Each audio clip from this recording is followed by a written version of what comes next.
महानगरपालिकेच्या 29 महानगरपालिकेच्या आरक्षणाची सोडत झालेली आहे आणि मला वाटतं जी काही झाली ती योग्य प्रक्रिया करूनच झालेली आहे, म्हणून त्याच्यावर कोणतंही ऑब्जेक्शन ज्यांना घ्यायचं होतं त्यांनी त्यावेळेला घेतलंय पण, आणि त्यानुसार ज्यांनी सोडत काढली त्यांनी त्याची दखलही घेतली आणि तुम्ही पाहिलं असेल की 1-2 ठिकाणी त्याच्यामुळं चेंजेस सुद्धा झालेले आहेत.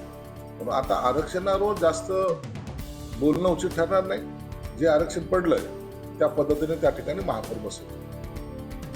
बीजेपी उमेदवार असे म्हणले अनेक ठिकाणचे आरक्षण सोडण्यात फिक्स असून उभाटाने घेतलेले आक्षेप योग्य आहे.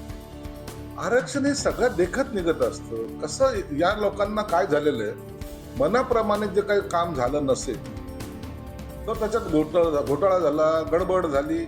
आता सर्व बसलेले असताना त्यांच्या समोर निघलेलं आरक्षण याला जर आपण जर प्रमाण मानत नसाल किंवा त्याच्यावर विश्वास ठेवत नसाल तर विश्वास ठेवायचा कशावर? म्हणून असे काही आरक्षण फिक्स जर असते तर मग कल्याण डोंबिवलीला कशाला एसटीचं आरक्षण निघालं असतं, ठाण्याला कशाला एसटीचं आरक्षण निघालं असतं? असं काही ठरवून करतात का? अनेक ठिकाणी एससी आरक्षण निघालं, अनेक ठिकाणी एसटी आरक्षण निघालं, काही ठिकाणी महिला आरक्षण निघालं, काही ठिकाणी पुरुष आरक्षण निघालं. या प्रत्येक समाजाला न्याय देण्याचा प्रक्रियेचा हा भाग असतो.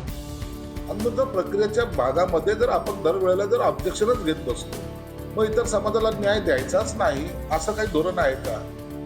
काँग्रेसने आजपर्यंत प्रत्येक समाजाला वापरून घेतलेलं आहे आणि त्यांना असं वाटतं की आता हे जे काही सुटत ओढत निघेल ती सुद्धा काही आमच्या मर्जीनुसार व्हावी, असं कधी घडत नसतं. जो नियम आहे तो सर्वांना सारखा आहे. घटना मानता ना तुम्ही, मग जर घटनेचा मान करत असाल तर त्या घटनेनुसार निघालेलं ते आरक्षण आहे आणि त्याचा सर्वांनी सन्मान केला पाहिजे.